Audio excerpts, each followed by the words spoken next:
دسته گل دسته گل دسته تو را جستم، عشق رفته باز آمد. گل دسته گل دسته گل دسته تو را دیدم، عمری رفته باز آمد. گل دسته گل دسته گل دسته تو را دیدم، عمری رفته باز آمد.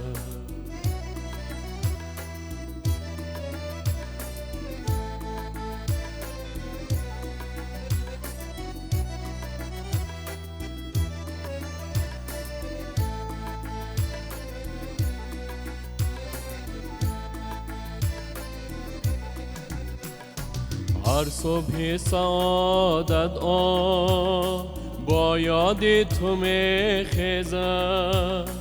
هر صبح سعادت با یاد تو می خیزم. برای خزان گشته اشک از دیده می ریزم. برای خزان گشته اشک از دیده می ریزم.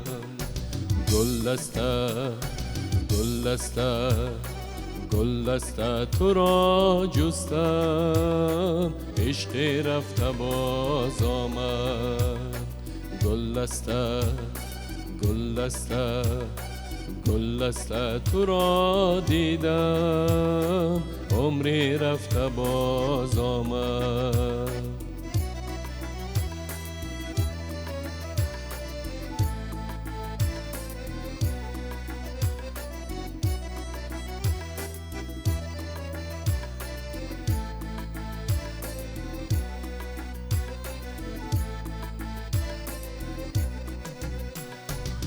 از اشک روانی من گل در شارزار روید.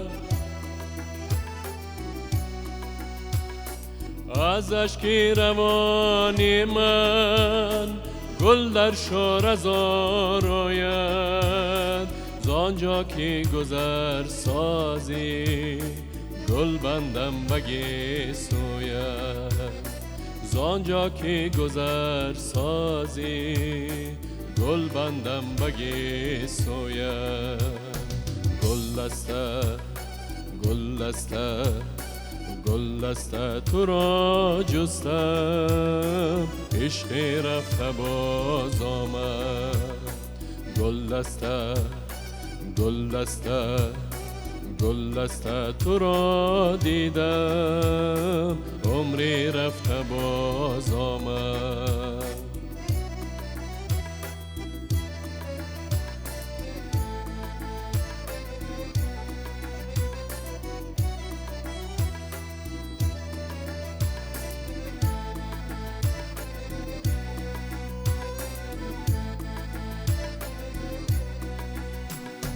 کشتی محبت را بیرق ظفر باشد.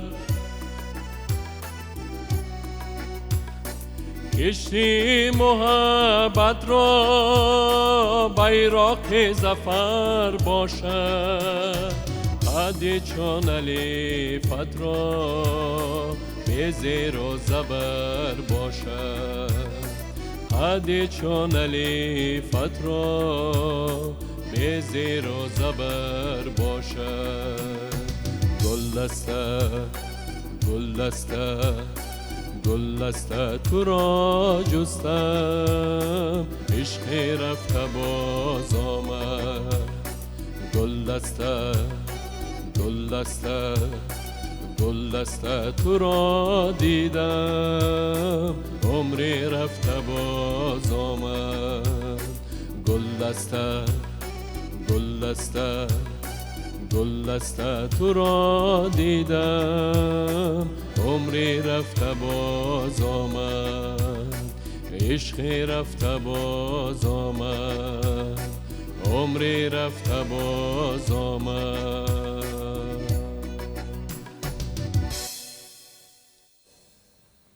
سنا و سپاس. دوستان، در این شام خوب و خوش درود گرم ما را نثارتان می‌سازیم. بهرتان پذیرا باشد، قبول فرمایید.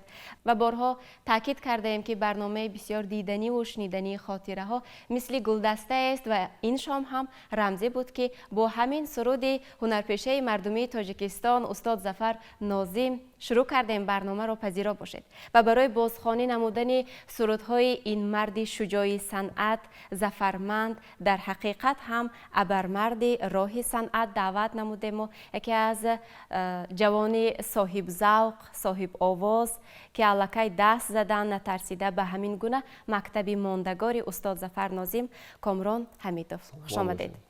اینچنین شما اشتراکچی آزمون جمهوریوی تاجیکستان وطن عزیز من می باشید امروزها و غالبیت را نیز به دست آوردید. پیش از همه مبارکتان میگوییم. سلامت باشید. تشکر زیاد. و خیلی قید کردیم شما نوبسته از این جوانی که صاحب سلیقه بودن خود را نشان داده توانستید، چون به همین گونه یک مکتب بزرگ دست زدید و در واقع این گونه جوانان را ما جوانان خوشبخت حسابیده می توانیم، زیرا الکی صاحب مسئولیتی خیش را نشان دادید و از این خرسند نیز هستیم. ولی چی شد که شما همین راه را، همین جاده را انتخاب کردید امروز؟ هنگامی که خردسال بودم من در لیسه رقمی با نام اسماعیل سوانی شهر کلاب تحصیل میکردم. در همان مکتب استادی اولینم استاد کریم فیضلی، هنگامی که با صنف یک شامل شدیم در همان لیسه نامورده، همه ما رو جمع کردن، گفتن که بیایید برای 1 سپتامبر روزی دانش کمتر تمرین میکنیم، یگان سرود میخونیم. استاد همراه ما کار کردن. بعد از بین همونها ما رو انتخاب کردن، گفتن ما هم یک محفل داریم در مکتب، تمرین آواز میکنیم، موسیقی هست، هم خیلی فهموندن اول. بعد همین که روزها رفتن گرفتیم، در صحنه‌های مکتب اشتراک کردیم. بعد آهسته هنگامی که نوراز شدیم، استاد همین آواز ما رو دیدن، گفتن که همین آوازی تو بسیارتر با همین مکتبی استاد ظفر ناظم شباهت دارد، بیا تو همین خیلی سرودخوانی کن، از تو سراینده خوب میبراید. دوره مکتب خوانی در آزمون‌های شهری و ولایتی آزمون‌ها میشدن، رفته اشتراک میکردیم و سزاوار جای‌های نمایان میگردیم. و چون گفتید از آوان خردسالی شما الکی سنت رو انتخاب هم کردید، چون بهای خوب گرفتید از استادان خود و گفته میتونیم که الکی میشناختید، یعنی تا همان دوره که استادتان به شما گفتند که آوازتان با آواز استاد ظفر ناظم شباهت دارد، یعنی الکی میشناختید. خب تا این دوره چه خیلی بود مهر و محبت در دل شما نسبت به سرودهای استاد ظفر ناظم؟ بسیار گوش میکردم سرودهای استاد ظفر ناظم رو، از همین خاطر همین در سر من همین جای گرفت در قلب من، از همین خاطر من انتخاب کردم سرودهای استاد ظفر ناظم رو. واقعا بین ژانری که شما انتخاب کردید و استاد ظفر ناظم می سرودند بسیار مانندی دارد و اینچنین آوازتان نیست. خیلی که میگویند ظفر ناظم از قطار همان حافظانی بود که کلاً فرق میکرد آوازش، زیرا که بسیار هم آوازی گیرا داشت، آوازی پرقوت داشت و کمی اندر کم حافظان یافت میشوند که با داشتن همین گونه آواز باز هم شیرینی و جذابیت داشته باشد. یعنی آواز پرقوت شدنش ممکن ولی شیرش کمتر بودنش ممکن و استاد ظفر ناظم همین گونه یک شخصی همه طرفه مکمل ظفرمند در هم صنعت و هم زندگی بودند. خب چیها آموخته تا به حال از آن سرودهایی که استاد ظفر ناظم سرودند و یا از آن ژانری که نفر انتخاب کرده بودند و یا خود از آن مکتبی که باقی ماندند؟ من بسیار دل داده بودم با همین سرودهای استاد ظفر ناظم، از جهتی که سرودهای مادر درباره حیات، درباره احیا، سرودهای معنوی بسیار می‌سرودند. از همین خاطر من در همه چیز آداب رو میبینم، یعنی که آداب و رفتار حمیده انسان داشته باشه، یعنی خصلت‌های بهترین انسانیت داشته باشد، به قوه‌ها بر مقصد خود میرسه، یعنی که یک قوه ناعیانی در خود دارد آداب. بله درست است و چه خیلی ما میدونیم استاد ظفر ناظم زیاد از 100 سرود ایجاد کردند، سرودند و نابسته از آنی که این سرودهایشان به موضوع عشق بود و یا به موضوع پند و نصیحتی، عرفان، معنویات، حتما که در آنجا ما یک چیز عبرت آموز را برای خود گرفته می توانیم و در بین آن مصاحبه هایی که از استاد ظفر ناظم باقی مانده است ما جای شنیدیم میپرسند که چگونه شخص میتواند فهمد، داند که صنعتکار اصیل شده است. استاد در جواب میگویند که تا آن وقتی که این نفر زنده است، قید حیات است، این را پر خوب گفته نمی شود که همین کس یک صنعتکار خوب است.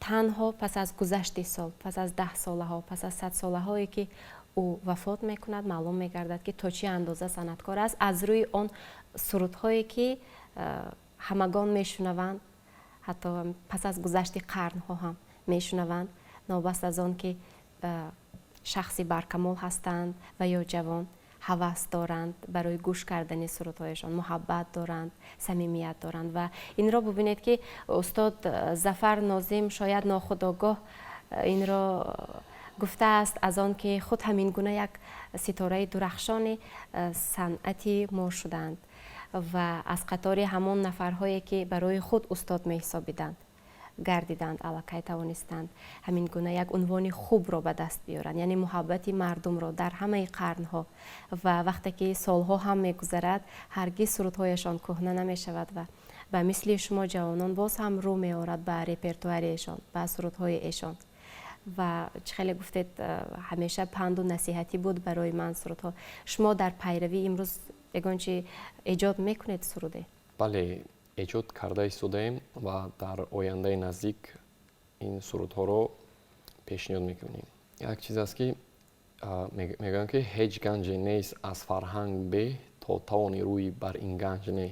انسان در کدام کسب و کاری نباشد باید از فرهنگ یک چیز در خود داشته باشد، بهره‌ور باشد. بله بهره‌ور باشد. و در برابر سروده که در آغاز بازخوانی کردید یعنی با نام گلدسته، باز کدام سرودها را امروز آورده به برنامه خاطره ها؟ میخواستم که سرودی احیای استاد ظفر ناظم را زمزمه نمایم. بهترین میشود. سلامت باشید. مرحمت.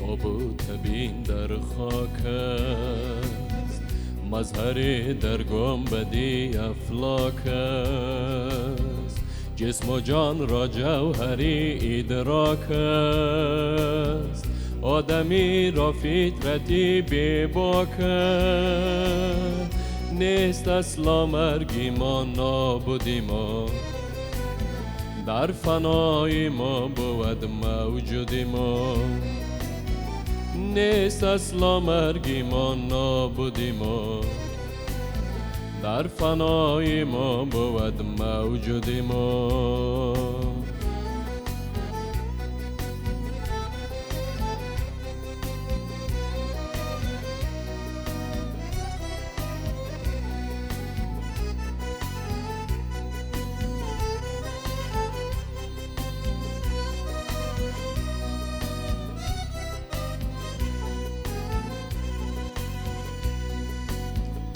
آدمی آمیزش باشد خبول، سینج باشد جسمی ما یا شاپول، یا سبای مال بود یا بندی پول، یا پری بلبل بود یا برگ گل، ما برنگی نو تجلا میکنی، جاویدان خود را مجلا میکنی، ما برنگی نو تجلا میکنی، جاویدان خود را مجلا میکنی.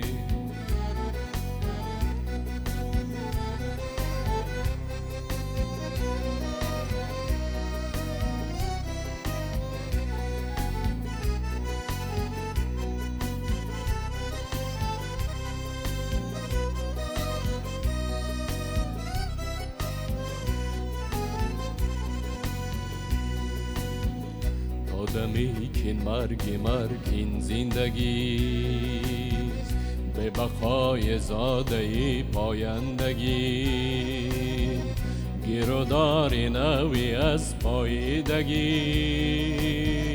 وسعتی از داد از هم بستگی ذره ما پای بستین بودیم ما شعله ما سرپرستین بودیم ما ذره ما پای بستین بودیم ما شعله ما سرپرستین بودیم ما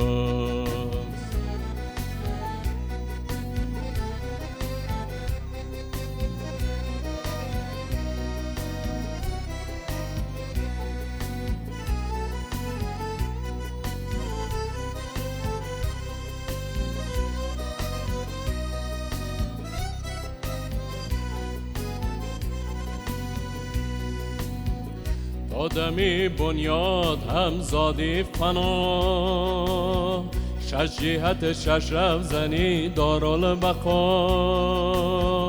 ابتدا آیین نداری انتها پروردگار ابتدا ما هزار آمار پیدا می شویم از هلاکی خیش احیا می شویم ما هزاران بار پیدا می شویم از هلاکی خیش احیا می شویم تا دمی تابوت بی در خاک است مظهری در گنبدی افلاک است جسم و جان را جوهری ادراک است آدمی را فطرتی بی باک است نیست اصلا مرگی ما نابودی ما در فنای ما بود موجودی ما نیست اصلا مرگی ما نابودی ما در فنای ما بود موجودی ما نیست اصلا مرگی ما نابودی ما در فنای ما بود موجودی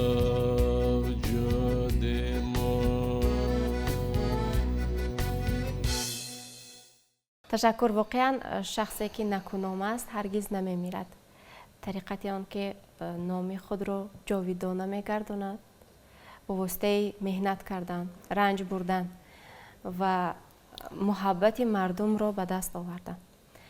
و چون شما این سرود دشوار هم گفته میتوانیم انتخاب کردید، چقدر وقت است که تمرین میکنید و یا کی به شما این را توصیه داد که این سرود رو نیز در اینجا بازخوانی کنید؟ ангоме ки бори аввал ба озмуни ҷумҳуриявии тоҷикистон ва танзиман шомил гардам, яъне иштирокчии озмун гардам, ҳамин мактаби устод Зафар Нозимро вақте ки худам интихоб кардам, бо ҳамин сурудҳо худамро муаррифӣ мекунам, яъне ки дар ҳамин озмун иштирок мекунам ва мехоҳам ки бо ҳамин сурудҳои устод, бо ҳамин мактаби устод Зафар Нозим ҳамхел рафтан гирам. یعنی عشق شما که بسیار بود به همین مکتب وادار کرد که همین سرودها را انتخاب کنید؟ بله، می شود که بسیار سوال ها می شود. مثلا میگویند که هر کس که سرود خوان با آواز کسی به دلی مخلص خود ندارد هیچ هوسی، اولا ما از این استادان بزرگ تجربه میگیریم و بعدا مکتب خود را میسازیم. این یگانه راه است که میتوانید در آینده باز مکتب خود را سازگار کنید. و این سخنانی که شما در بالا قید کردید یکی از سخنان همیشگی استاد ظفر ناظم بود، زیرا هنرپیشه خلقی تاجیکستان امرالدین کبیر که به واسطه شاگرد ظفر ناظم می‌حسابند خود را، اینچنین یکی از هنرمندان بسیار نامی هنرپیشه خلقی بابا جان عزیز نیز خود را زمان شاگرد استاد ظفر ناظم می‌حسابیدند و به هر دوی همین نفر در زمانی که استاد قید حیات بودند گفتند که شما هرگز با واسطه آن که مثل من سرود میخوانید ظفر ناظم شده نمیتوانید. شما باید بابا جان عزیز باشید، شما باید امرالدین کبیر باشید، یعنی شما خود را دریابید. برایتان موفقیت، قله‌های بی‌نظیر صنعت را تمنا میکنیم. امیدواریم که امسال شما سزاوار جایزه میگردید، جای نمایان و اینچنین در زندگیتان هم خوشی و آبادی را تمنا میکنیم. بار دیگر خوش آمدید، سپاس که آمدید. در آخر کدام سرود را پیشنهادی همگان میگردانید؟ میخواستم در آخر برنامه سرودی اکشوانی استاد ظفر ناظم رو زمزمه کنم. بهترین. سلامت باشید.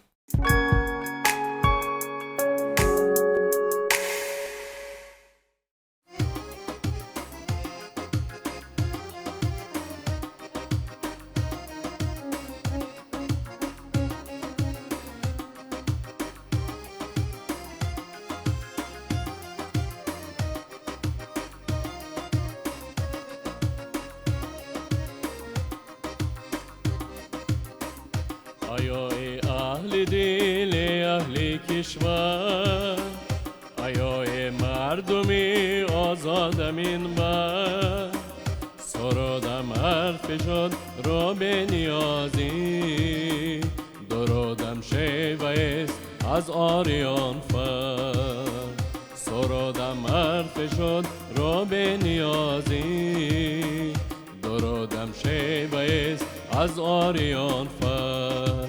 ای کشوری من، ای سروری من، ای کشوری من، ای سروری من، ای دور من، دوران من، ای بختی به پایان من، ای دور من، دوران من، ای بختی به پایان من.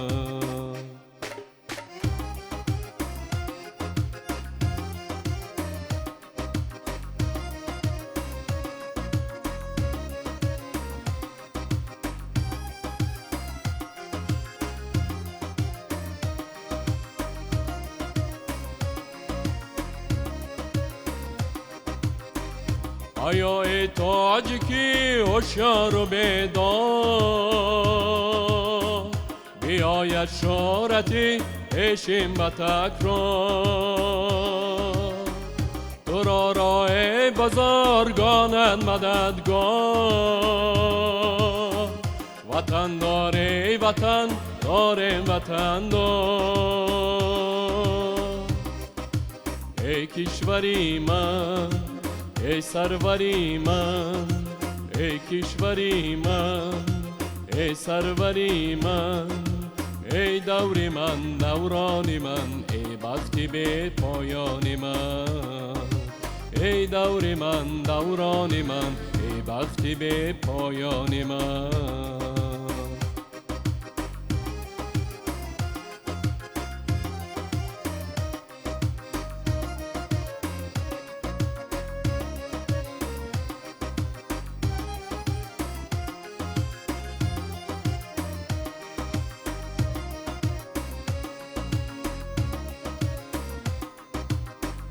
نوید آمده از آل سامان، همان یابد صفا از تاجیکستان، مبارک شهریار این حسن شاهی،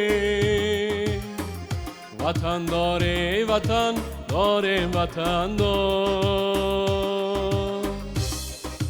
ای کشوری من، ای سروری من، ای کشوری من، ای سروری من، ای دوری من، دورانی من، ای بختی به پایانی من، ای دوری من، دورانی من، ای بختی به پایانی من، ای دوری من، دورانی من، ای بختی به پایانی من.